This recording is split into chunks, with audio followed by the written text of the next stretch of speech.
जमलेल्या माझ्या सर्व हिंदू बांधवांनो, भगिनींनो आणि मातांनो,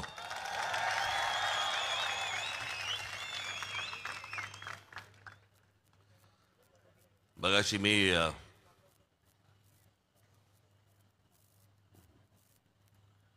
आपल्या भिवंडी ग्रामीणच्या प्रचार सभेला पोहोचलो आणि जरा थोडंसं मला हे जे सगळं दिवसभर चालू असतं बडबड बडबड बडबड बडबड त्याच्यात जरा थोडंसं असं जरा अचानक थकल्यासारखं वाटायला लागलं. वगैरे पाणी बिणी घेतलं वगैरे, पण मग जरा नॉर्मल झालं. पण तिकडे पहिल्या सभेला मी त्यांना सांगितलं, म्हटलं मला मला मी काय भाषण बिषण करणार नाही, मी आलेल्या लोकांना सगळ्यांना भेटीन. मग मी लोकांमध्ये गेलो, मी लोकांना भेटलो, लोकांशी बोललो. म्हटलं जरा तब्येत थोडी बरं वाटत नाही मला, तर याला जरा सांभाळून घ्या. होय साहेब, होय साहेब. बाकीचे दुसऱ्या बाजूला होते पण बोलले होय साहेब, होय साहेब. आणि म्हणून मी त्याला सगळ्यांना भेटून भेटून निघालो. साहेब, हीच गोष्ट व्यासपीठावरनं सांगा ना. मी म्हटलं अरे हे जर सांगायचं असं मी पहिल्यांदाच चढलो असतो ना व्यासपीठावर. मग एकदा असंच झालं होतं, एक बिल्डर माझ्याकडे आला होता आणि त्या बिल्डरला तुम्हाला म्हणाला की नाही माझं असं असं इकडे काम सुरू आहे, तर आपले काही लोक मला तिथे त्या लोकांच्यासाठी म्हणून तिकडे जरा त्रास देत आहेत, तिकडच्या लोकांना काहीतरी घर मिळत नाहीत म्हणून वगैरे. मी त्यांना सगळ्यांना देणार आहे, पण जरा तुमच्या लोकांना जरा सांगाल का. म्हटलं बरं बाबा, मी एक काम करतो. म्हटलं आमच्या नितीन सरदेसाईंना सांगतो, ते येऊन तुझं ते म्हटलं काम करतील. साहेब, आता इतक्या छोट्या गोष्टीसाठी त्यांना कुठे त्रास देत आहे. साला माझ्याकडे आला होता आणि मला सांगतोय छोट्या गोष्टीसाठी त्यांना कुठे त्रास देत आहे. हे तसेच मला व्यासपीठावर घेऊन गेले. पण मग गोळीबिळी घेतली, सगळं ठीक आहे. आता आता काय, आज निवडणूक शेवटच्या टप्प्यावरती येऊन ठेपलेली आहे. मी आज काय फार लंब चौडं भाषण करणार नाही आहे तुमच्यासमोर. सगळ्या गोष्टी मला असं वाटतं, सगळी भाषणं तुम्ही कदाचित ऐकली पण असतील माझी.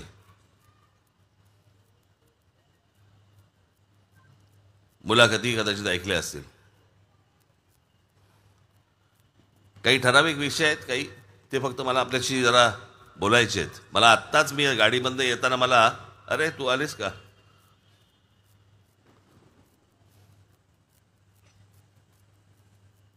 तू खाली काय बसून बघतेस, तू वरती आहे. अगे ये ग, ये ये ये वरती ये.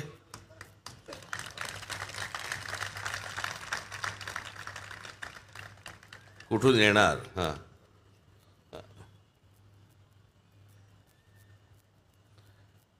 ही आमची बालमैत्रीण असिलता राजे सावरकर, स्वातंत्र्यवीर सावरकरांची सख्खी नात.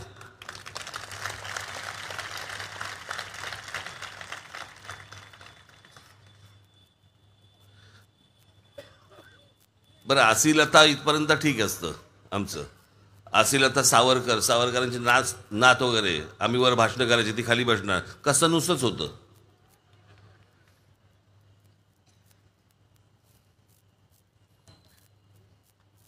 मी आत्ता इकडे बस का गाडीत नाही येताना मी जी गोष्ट सांगतोय, अनेक लोक माझ्यावरती टीका करतायत की मी राज ठाकरे सांगतोय की मशिदींवरचे भोंगे खाली काढले पाहिजेत. काढलेच पाहिजेत, त्याच्यामध्ये काय दुमत असण्याचं काही कारणच नाहीये. माझ्या हातात जर सत्ता आली 48 तासाच्या आत उतरवीन.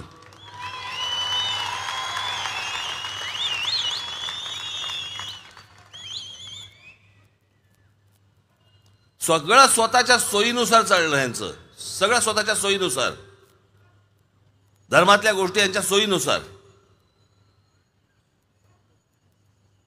हिजाब का घालायचा, तर कुराणमध्ये लिहिलंय. पैशावरून व्याज का नाही घ्यायचं, कुराणमध्ये लिहिलंय. मग कुठच्या कुराणाच्या पानावरती लिहिलंय लाऊडस्पीकर लावा म्हणून.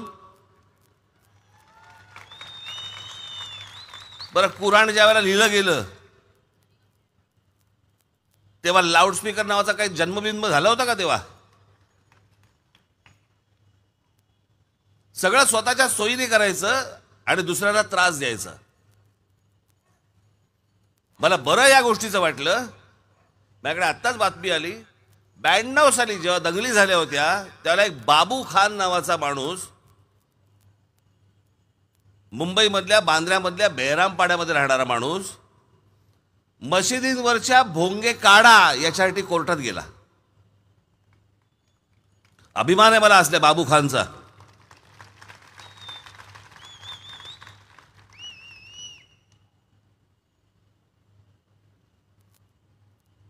आणि त्याने त्याच्यात तेच दिलंय. त्याचं जे कोर्टामधलं आर्ग्युमेंट आहे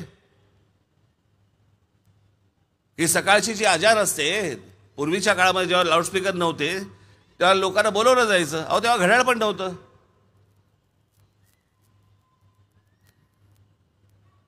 ती जी सकाळची जी काय प्रार्थना असते त्यावेळेला लोकांना बोलवण्यासाठी म्हणून त्यावेळेला लाऊडस्पीकर नव्हते, घड्याळ नव्हती, माणूस एक ओरडायचा वरून आणि मग लोक तिकडे ते अजान म्हणाला काय ते जायचे. अरे आता अलार्म लावा ना. तो माणूस कशाला बोंबलतोय? बरं तो बोंबलतोय ते सगळं आम्हाला काय ऐकवतोय? आम्ही जर समजा सकाळी तुम्हाला आमच्या देवांच्या आरत्या जर समजा तुमच्या कानाशी येऊन वाजवत बसलो, आवडेल का? दुसऱ्या लोकांना त्रास देईल असा कोणता धर्म आहे मला अजूनपर्यंत कळलेला नाहीये.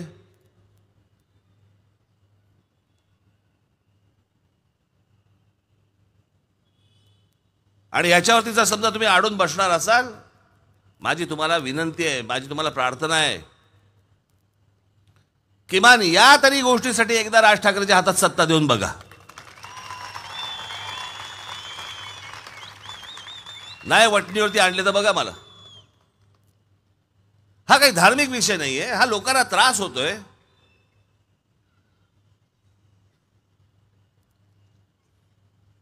सणासुदीच्या काळामध्ये मी समजू शकतो, 10 दिवस 12 दिवस आपण समजू शकतो. आपल्याही धर्मामध्ये असतात गोष्टी, त्यांच्याही धर्मामध्ये असतात गोष्टी, त्या गोष्टी आपण समजू शकतो.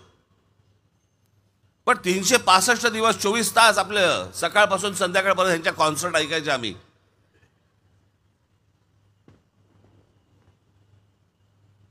प्रत्येकाने आपापला धर्म आपल्या घरामध्ये ठेवला पाहिजे, उंबरठ्याच्या बाहेर येऊ देता का बरे.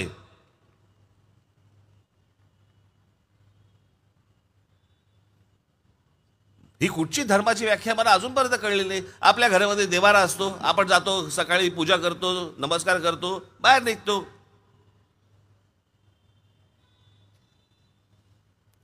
तुम्हाला तुमची काय प्रार्थना म्हणायची असेल घरामध्ये बसा, बसा तुमच्या गुडघ्यावरती, करा सगळं वर, म्हणा प्रार्थना. आम्हाला कुठे आक्षेप आहे? तुमच्या तो धर्मामधला विषय असेल, तुमच्या घरामध्ये त्या प्रार्थना म्हणा, काय नमाज पडायचं नमाज पडा. कोणी आक्षेप घेतलाय? कोणी आक्षेप घेणार नाही तुम्हाला. पण सगळे मिळून ज्याला तुम्ही रस्त्यावरती येणार आणि रस्ते आमचे बंद करून टाकणार, आक्षेप आमचा तिकडे आहे. वर्षानुवर्ष खोळंबलेले प्रश्न आहेत, वर्षानुवर्ष आमच्याकडे याची उत्तरच सापडत नाहीत. आज हे सरकार गेलं, ते सरकार आलं, ते सरकार गेलं, हे सरकार आलं. आम्ही 50-50 वर्ष आम्ही त्याच विषयांवरती निवडणुका लढवतोय. आजही निवडणुका काय चालू आहेत? आमच्याकडचे विषय काय आहेत? आम्ही तुम्हाला रस्ते देऊ, आम्ही तुम्हाला पाणी देऊ, आम्ही तुम्हाला वीज देऊ, आम्ही तुम्हाला शिक्षण देऊ, आम्ही तुम्हाला आरोग्य व्यवस्था देऊ. अजूनही तेच चालू आहे 50 वर्ष झाली तरी.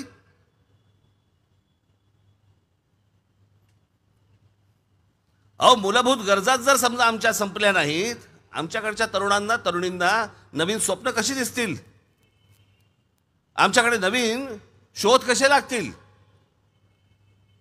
पण मी आता पण म्हटलं होतं, मी त्या तुमच्या काय ते दिव्याला, आमच्याकडे Guinness book of world record मधला माणूस कोण?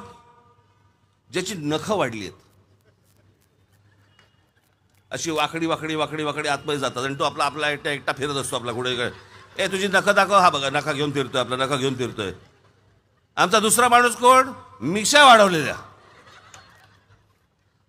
अरे चला नाही कापलं तर ते वाढतंच, त्याला अक्कल काय लागते? ह्याच्यात शोध कुठचा आला?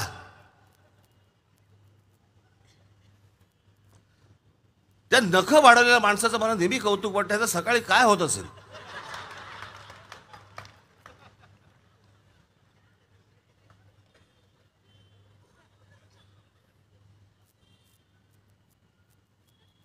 पण आमच्याकडची स्वप्न ही, आम्ही ह्याच्या पलीकडे गेलो नाही, आम्ही ह्याच्या पलीकडे वाढलोच नाही. आज आमच्याकडची मुलं देश सोडून बाहेर जातात. का जातात? शिक्षण उत्तम तर त्यांना इथेही मिळू शकतं, नोकऱ्या तर त्यांना इथेही मिळू शकतात. मग ती बाहेर का जातात? माझ्या एका मित्राचा मुलगा, त्याला माझ्या मित्राने विचारलं, अरे तुझं ते आधार कार्ड नाही बनवलं अजून. तर तो बोला, आधार कार्ड म्हणजे काय? तो बोला, अरे ते जर समजा तुझ्याकडे नसेल ना, तुला मतदान नाही करता येणार. तो बोला, करायचंय कोणाला? मला करायचंच नाहीये, मला या देशातच राहायचं नाहीये. आपल्याकडचा तरुण, आपल्याकडच्या तरुणी अशा प्रकारचा विचार का करतात? याचं कारण सभोवतालचं बरबटलेलं सगळं वातावरण. डोक्याला शांतता नाही. रस्त्यावर बाहेर पडलो तर आम्हाला फुटपाथ नाही चालायला, गाड्या घेऊन बाहेर पडलो तर ट्रॅफिकमध्ये अडकतोय, हॉर्नचा गोंगाट. आमच्याकडे ॲडमिशन्स मिळत नाही आहेत कॉलेजला. शाळांमध्ये आमच्या अगदी भाऊक होऊन बाहेर उभ्या असलेल्या आमच्या भगिनी दिसतात, लहान लहान मुलांना घेऊन. माझ्या पोराची ॲडमिशन होईल का नाही होईल, होईल का नाही होईल, सतत एक धाकधूक. हॉस्पिटलमध्ये मला बेड मिळेल की नाही माहीत नाही. करोनाच्या काळात तर काय झालं होतं, आमच्याकडे ऑक्सिजन मिळेल की नाही मिळेल. आमच्याकडच्या मूलभूत गरजाच नाही संपल्या. आणि आम्ही दरवेळेला आम्ही निवडणुका लढतोय, निवडणुका लढतायत. आज हा आमदार निवडून आला, आज हा खासदार निवडून आला. मी माझ्या मागच्या सभेमध्ये मी सांगितलं होतं, ओ ठाणे शहर आहे, मी लहानपणापासून पाहिलं हे शहर, सुंदर टुमदार. जुने जे ठाण्यातले लोक राहणारे आहेत त्यांना मी काय म्हणतोय त्यांना समजत असेल. माननीय बाळासाहेबांबरोबर लहान असल्यापासून मी इथे ठाण्यामध्ये यायचो. तलावांचं शहर, छोटी मोठी सगळी अशी तलाव, इथे तलाव असायचे. पुढे काय झालं, तलाव बुजवले आम्ही. त्या तलावांच्या ठिकाणी आमच्या सोसायट्या आल्या आणि आज त्या सोसायट्यांमध्ये आम्ही टँकरने पाणी पुरवतोय.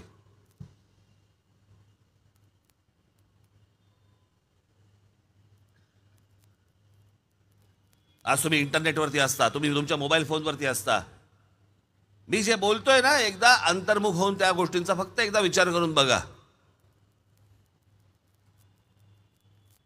कुठच्याही ठाणेकराला विचारलं, समजा तुला आत्ताचं ठाणं आवडतं का जुनं, तो म्हणतो जुनं. कोणत्याही पुणेकराला विचारून बघा, तुला आत्ताचं पुणे आवडतं का जुनं, तो म्हणतो जुनं. कुठच्याही मुंबईकराला विचारून बघा, तुला आत्ताचं मुंबई आवडते का जुनी, तो म्हणतो जुनी.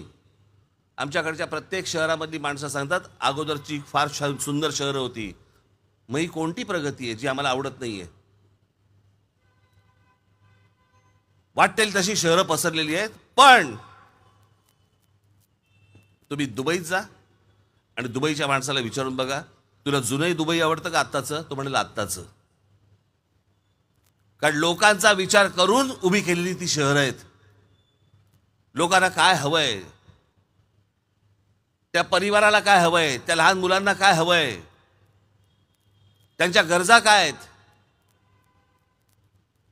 आमच्याकडे कसल्याही गरजा, तुमच्या काय अपेक्षा आहेत, ह्याला काही अर्थच उरलेला नाहीये.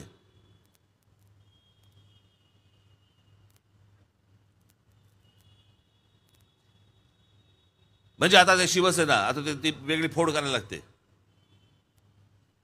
ह्याची का त्याची. उद्धव बाळासाहेब ठाकरे म्हणजे उद्धव ठाकरेंनी त्यांच्या जाहीरनाम्यामध्ये काय दिलं असेल, तर आम्ही जिल्ह्यामध्ये शिवाजी महाराजांची मंदिर बनवू. अहो, शिवाजी महाराजांची मंदिरं नाही बनवायची आहेत, आपल्याला विद्या मंदिरं बनवायची आहेत, शिवाजी महाराजांचे गडकिल्ले बनवायचे आहेत.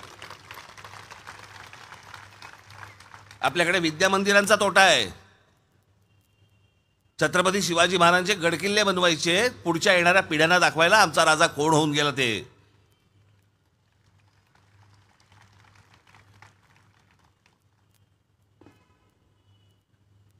प्रत्येक ठिकाणी आम्ही आमचे पुतळे उभे करायचे. कुठच्या कोपऱ्यामध्ये आम्ही बघायचं, एक आहे इथे छत्रपती शिवाजी महाराजांचा पुतळा उभा करायचा, आमच्या डॉक्टर बाबासाहेब आंबेडकरांचा पुतळा उभा करायचा, जयंती आणि पुण्यतिथीला जायचं, तेव्हा आम्ही स्वच्छ करणार ते पुतळे, हार घालणार, आमचा विषय संपला. नंतर कोणीही त्या पुतळ्यांकडे पाहत नाही.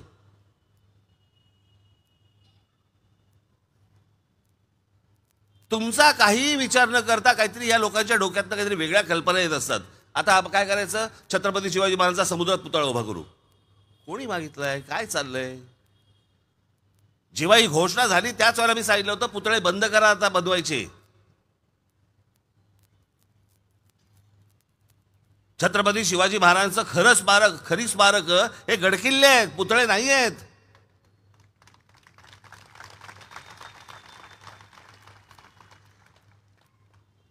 पण आपण काय केलंय, या सगळ्या आमदार खासदार या सगळ्या लोकांसमोर आपण सगळ्या गहाण टाकल्या गोष्टी, आमचे विचारच गहाण टाकले.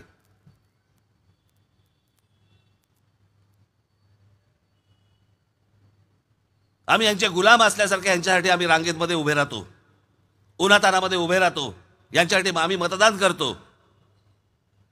आणि मग ही लोक काय करतात, तुमच्या मतांचा विचार नाही होत. मला हा माणूस नकोय, मला हा पक्ष नकोय म्हणून तुम्ही ह्या पक्षाला मतदान केलं, आणि मतदान केल्यानंतर जेव्हा हा माणूस जिंकून येतो त्यावेळेला हा माणूस उठतो आणि ह्या पक्षावर जातो. मग गधड्या आम्ही त्यालाच पहिलं मतदान केलं असतं ना. आमच्या फुकटच्या मतांवरती नंतर तू करोडो रुपये घेणार आणि ह्या पक्षाबरोबर जाणार, हा तुमच्या मताचा अपमान नाहीये. याच्यासाठी म्हणून उन्हातानामध्ये उभे राहता आणि मतदानाला रांगेमध्ये उभे राहता.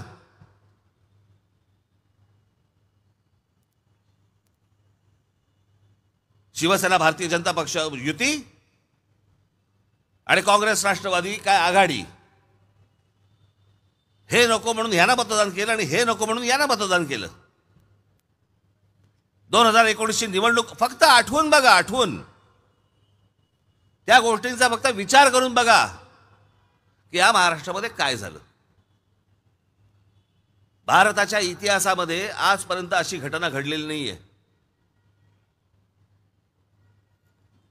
आज महाराष्ट्र बाकीच्या राज्यांमध्ये एक मजाकचा विषय झालाय. मजाक क्या देखा कि नहीं महाराष्ट्र में क्या हो रहा है. शिवसेना भारतीय जनता पक्षाला तुम्ही मतदान केल्यानंतर, बहुमतामध्ये आल्यानंतर त्यातला एक पक्ष उठतो स्वतःच्या स्वार्थासाठी, माझ्या गळ्यामध्ये मुख्यमंत्री पदाची माळ घाला म्हणून तो उठतो, आणि ज्यांच्याबरोबर हयात गेली अख्खी विरोधामध्ये त्यांच्याबरोबर जाऊन बसतो.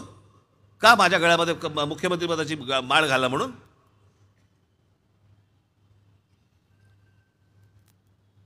मग त्यांची 2.5 वर्ष होत आहेत, त्यातले 40 आमदार उठतात, पैशाचे सगळे काही गोष्टींचे व्यवहार होतात, आणि त्या सगळ्या गोष्टींच्या व्यवहारानंतर ते उठतात आणि तिसऱ्या पक्षात जातात, त्यांचं सरकार येतं. मग ज्याला 70,000 कोटीच्या भ्रष्टाचाराखाली जेलमध्ये टाकणार होते त्याला अचानक डोळा मारतात, तो येऊन ह्यांच्या मांडीवर बसतो. काय चाललंय मला एकदा नागरिक म्हणून तुम्ही समजून सांगा, जरा मला मतदार म्हणून मला समजून सांगा हे नेमकं काय होतंय. ही गोष्ट एवढ्यासाठीच होते कारण तुम्ही शांत बसता. आम्ही फोटोवरती मतदान करतो, जी व्यक्ती आता हयात नाही त्या व्यक्तीचा फोटो बघून आम्ही त्यांच्याकडे मतदान करतो.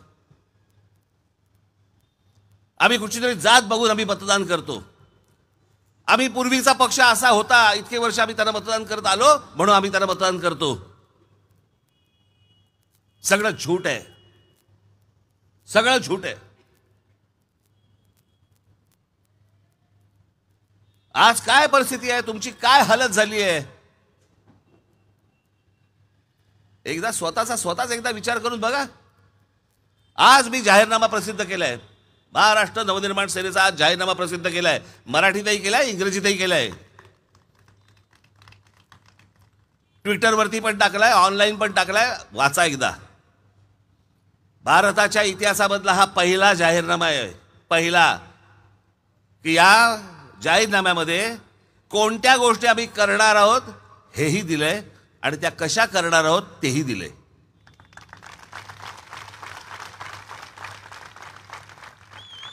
तुम्ही आजपर्यंत जे जाहीरनामे वाचले ते काय सांगितले? आम्ही हे करू, आम्ही ते करू, आम्ही ते करू. कसं करू माहित नाही.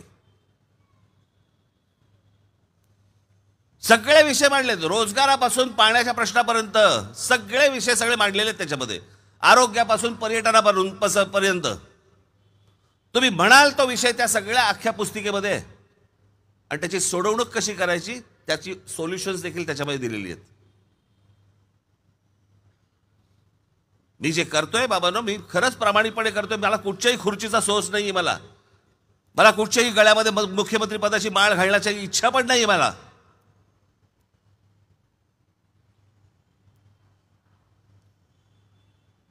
मी ज्या गोष्टी लहानपणापासून बघत आलो ना माझ्या घरामध्ये, त्याच्यानंतर मला कुठच्याही लाल दिव्याचं कौतुक उरलेलं नाही मला. पण मी जे बघतो, मी जे जगात बघतो, मी जे स्वप्न पाहतो, मी एक चित्रकार आहे. माझ्या दृष्टिकोनातनं राज्य कसं असलं पाहिजे, हे शहर कसं असलं पाहिजे, काय असलं पाहिजे, कोणकोणत्या गोष्टी असल्या पाहिजेत. आणि हे काय रॉकेट सायन्स नाही आहे. याला फक्त इच्छा लागते. नाशिकमध्ये मी ती गोष्ट पहिल्या 5 वर्षात करून दाखवली. जे मी इथून उठून रतन टाटांना मी नाशिकला नेलं, रतन टाटांनी एका बोटॅनिकल गार्डन वरती पैसे खर्च केले. का नाही रतन टाटा ठाण्यात आले? का नाही रतन टाटांना सांगितलं तुम्ही एखादा मुंबईमधला एक भाग घ्या आणि डेव्हलप करा? का नाही सांगितलं गेलं? कारण ज्यावेळेला CSR फंडातनं ज्यावेळेला तुम्ही कामं करता त्याच्यातनं पैसे नाही खाता येत. त्यांची माणसं येऊन ती कामं करतात. आणि आपल्याकडे कसं आहे, टक्क्याशिवाय तर उपयोगच नाही. प्रत्येक गोष्टीमध्ये टक्का. मी तुम्हाला सांगतो, तुमच्याकडे कधी चांगले रस्ते होणार नाहीत, कधी चांगले फुटपाथ होणार नाहीत, कधी चांगल्या गोष्टी होणारच नाहीत. याचं कारण, चांगला रस्ता जर समजा केला आणि तो जर समजा 20 वर्ष टिकला, मग आम्ही पैसे कशातनं खायचे? तो तर खराब झालाच पाहिजे. तो 60 महिन्यात खराब झाला की नवीन कॉन्ट्रॅक्ट, नवीन टक्के, नवीन कॉन्ट्रॅक्टर. आम्ही पेवर ब्लॉक लावायचे, मग ते आम्हीच फोडायचे, मग नवीन कॉन्ट्रॅक्ट, नवीन कॉन्ट्रॅक्टर, नवीन टक्के. तुम्ही जो कर भरताय ना, तो सगळा कर यांच्या खिशात जातोय असल्या कामांमधनं, टुकार कामांमधनं.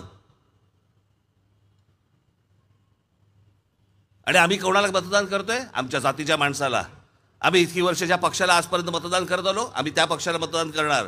आम्हाला ज्या प्रकारचे फोटो दाखवले जातात जे त्या पक्षाच्या अध्यक्षांचे, प्रमुखांचे, आम्ही त्याच्यावरती मतदान करणार. का? आजपर्यंत करत आलो. पण आम्हाला काय हवंय, आमच्या पुढच्या पिढ्यांना काय हवंय, पुढच्या येणाऱ्या पिढ्यांना काय हवंय, आमच्या शहरांची आम्ही काय माती करून ठेवतोय, कोणालाही पडलेलं नाही त्याची. कोणाला काही देणं घेणंच नाही या गोष्टींचं. मी आज त्या पत्रकार परिषदेमध्ये मी विकास आराखडा मांडतोय, मी आपला जाहीरनामा मांडतोय, ज्याच्यामध्ये सगळ्या विकासाच्या सगळ्या गोष्टी आहेत. मला प्रश्न काय विचारतायत, शिंदे यांच्याबद्दल असं बोलले, तुमचं काय मत आहे? आणि मग उद्धव ठाकरे यांच्याबद्दल असं बोलले, तुमचं काय म्हणणं आहे? मग शरद पवार यांच्याबद्दल काही चाटू हे प्रश्न तुमच्या आमच्या हाताला काय लागणार आहेत? आमच्या प्रचाराच्या वेळेला एखाद्या वेळेला समजा आमच्या टीका होतात, त्या एखाद्या वेळेला टीका होतात. पण संपूर्ण पत्रकार परिषद त्या नुसत्या फक्त त्याच गोष्टींवरती झुंजवायची आणि मूळ प्रश्न जे महाराष्ट्राचे आहेत त्याच्यावरती कोणी प्रश्न नाही विचारायचे. आम्हाला मुलाखतीसाठी बोलवतात. काय वाटतं तुम्हाला पुढच्या 10 वर्षाचं महाराष्ट्राचं विजन काय वाटतं? गधड्या, शहराचं आणि राज्याचं 500 वर्षाचं विजन पाहिजे, 10 वर्षाचं नाही.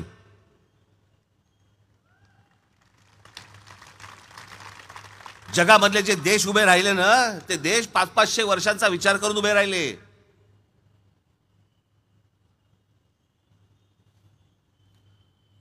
मी तुम्हाला एक गोष्ट सांगतो. आयझनहोवर नावाचे एक अमेरिकन प्रेसिडेंट होऊन गेले.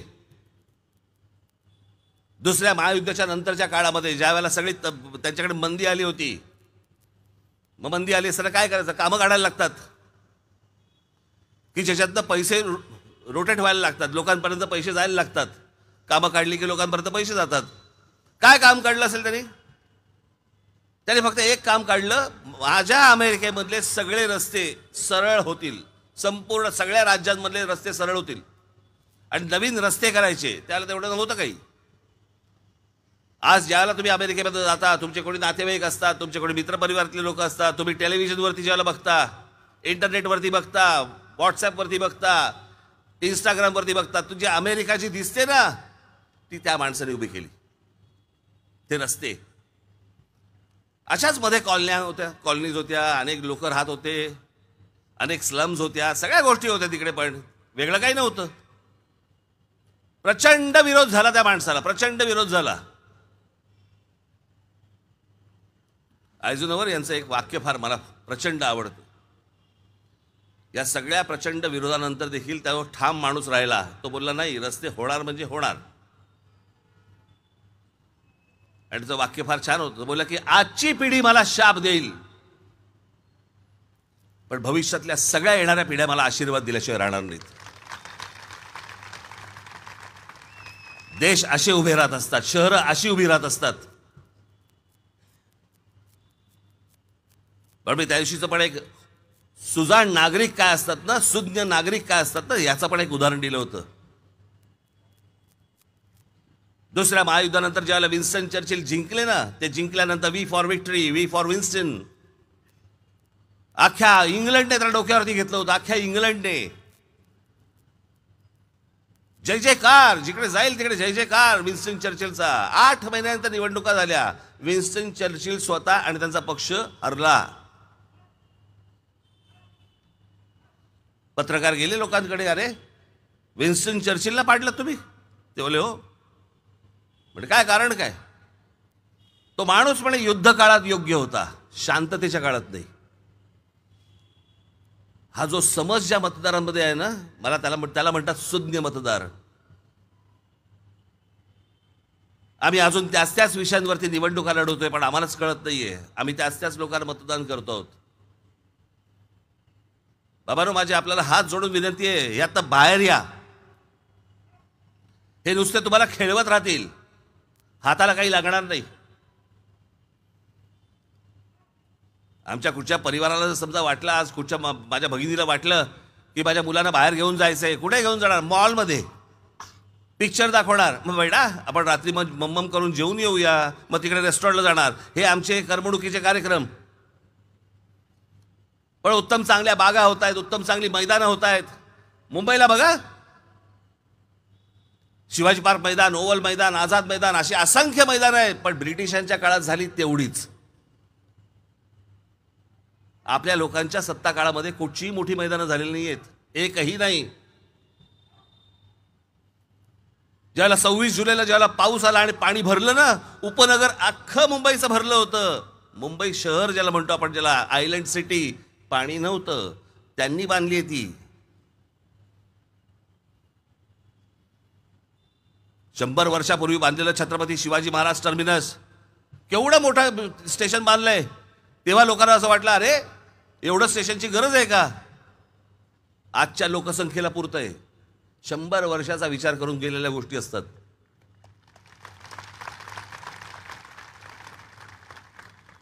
आम्ही कोणत्या गोष्टी केल्या? आमच्याकडे शहरांमध्ये बकालपणा वाढतोय. आता मी आलो त्या दिव्यावरनं,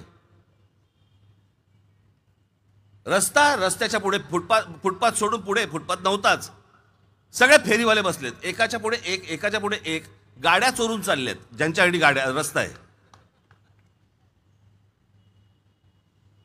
आणि कोणालाही काही वाटत नाही, सगळेजण आपले चाललेत, रस्त्याने चाललेत, सगळे बघतायत. काय काही वाटेल असं झालंय आम्हाला. अहो, चांगलं काय हे जर समजा तुम्हालाच कळत नसेल, तर चांगलं द्यायचं हे राज्यकर्त्यांना कुठून कळणार आहे? हे कुठून कळणार? हे आमदार खासदार ज्यावेळेला येतात त्यावेळेला ते काय हवंय तुम्हाला हे बरोबर तुम्ही सांगितलं पाहिजे. हे कधी होणार आहे? हे का नाही झालं आतापर्यंत? तुम्ही इतकी वर्ष आमदार होतात, तुम्ही इतकी वर्ष खासदार होतात, मग हे का नाही झालं? हे तुम्ही ठणकावून त्यांना विचारलं पाहिजे. भीती पाहिजे तुमची. तुम्ही मतदार म्हणून तुमची भीतीच नाहीये. तुम्हाला गृहीत धरलेलं आहे, गृहीत. कोण तुम्ही? फक्त मतदार 1 दिवसाचे. पुढं आमची राज्य करू, आम्ही वाटेल तसे वागू. आम्ही कोणाही समोर घरंगळत जाऊ, वाटेल तेवढे पैसे घेऊ, पक्ष दुसऱ्या पक्षाच्या दावडीला बांधू, आम्ही वाटेल ते करू, 5 वर्षांनी बघू. हा समज जोपर्यंत तुम्ही दूर करत नाही तोपर्यंत ह्या महाराष्ट्राला चांगले दिवस येणार नाही. जाऊ, महाराष्ट्र राज्य आहे ते महाराष्ट्र राज्य. आमच्या शिवछत्रपतींच्या विचाराने उभं राहिलेलं महाराष्ट्र राज्य आहे ते. मराठेशाहीच्या साम्राज्याच्या पराक्रमाने उभं राहिलेलं हे राज्य आहे ते. या हिंद प्रांतावरती 125 वर्ष राज्य केलेलं हे राज्य आहे ते. आम्ही देशामध्ये मजाक बनलो, मजाक. देखो महाराष्ट्र में क्या चल रहा है, कोई भी कहीं पे जा रहा है, कोई किसी से पैसा ले रहा है, कोई पार्टी किसी के भी साथ जा रही है. मजाक बनलो आम्ही, मजाक.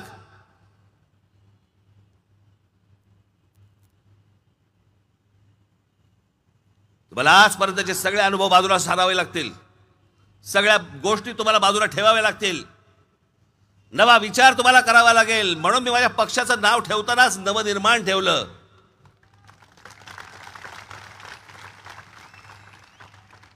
मी ठेवू शकलो असतो ना महाराष्ट्र सेना, अजून काहीतरी राजसेना, वाटेल ते ठेवू शकलो असतो. मला माझं जे स्वप्न आहे त्यातलं स्वप्नातनं मला सांगायचंय काय, मला काय करायचंय, मला नवनिर्माण करायचंय.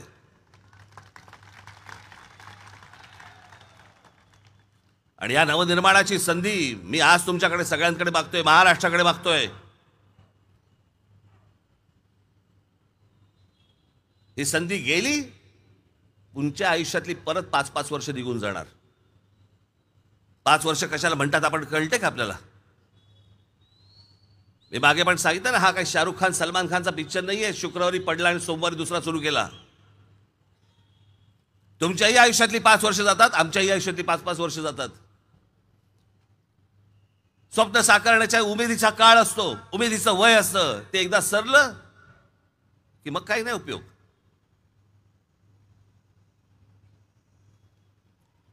आणि पोटामध्ये आग असताना या उमेदीच्या वयामध्ये तुम्ही या गोष्टी हातामध्ये दिल्या पाहिजेत. अहो, एवढं वाटोळं झालंय ना, राज ठाकरेच्या हातात एकदा सत्ता देऊन बघा, अजून काय वाकडं होऊ शकतं तुमचं? अजून काय वाटोळं होईल मला जरा सांगा. काय होऊ शकतं? काही नाही होऊ शकत. म्हणून येत्या 20 तारखेला कुठेही गाफील राहू नका. गेले 5 वर्ष जो गोंधळ या महाराष्ट्रामध्ये घातलाय तो विसरू नका. तुमच्या मतांचा जो अपमान झालेला आहे त्याचा बदला घ्यायची वेळ आता ह्या 20 तारखेला आली आहे. कुठेही या गोष्टी विसरू नका. काय 5 वर्षामध्ये झालंय, एकदा तुमचा अंतर्मुख होऊन विचार करा. आणि म्हणून तुमच्यासाठी आज माझा अविनाश असेल,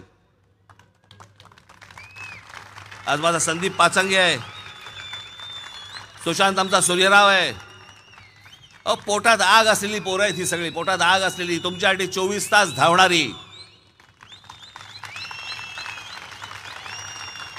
आणि एक गोष्ट तुम्हाला अजून आवर्जून सांगतो, माझा कुठचाही उमेदवार असू दे, तो तुम्ही निवडून दिल्यानंतर तुम्हाला त्याला भेटायला अपॉइंटमेंटची गरज लागणार नाही.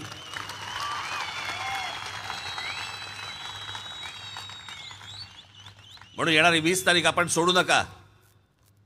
या सगळ्या लोकांना वटणीवरती आणा. आज या महाराष्ट्रामध्ये महाराष्ट्र नवनिर्माण सेना नावाचा पक्ष तुमच्या समोर एक पर्याय म्हणून उभा आहे. राज ठाकरे एक स्वप्न उराशी बाळगून तुमच्या समोर आलेला आहे. एकदा संधी या महाराष्ट्र नवनिर्माण सेनेला आणि माझ्या सगळ्या सहकार्यांना द्या.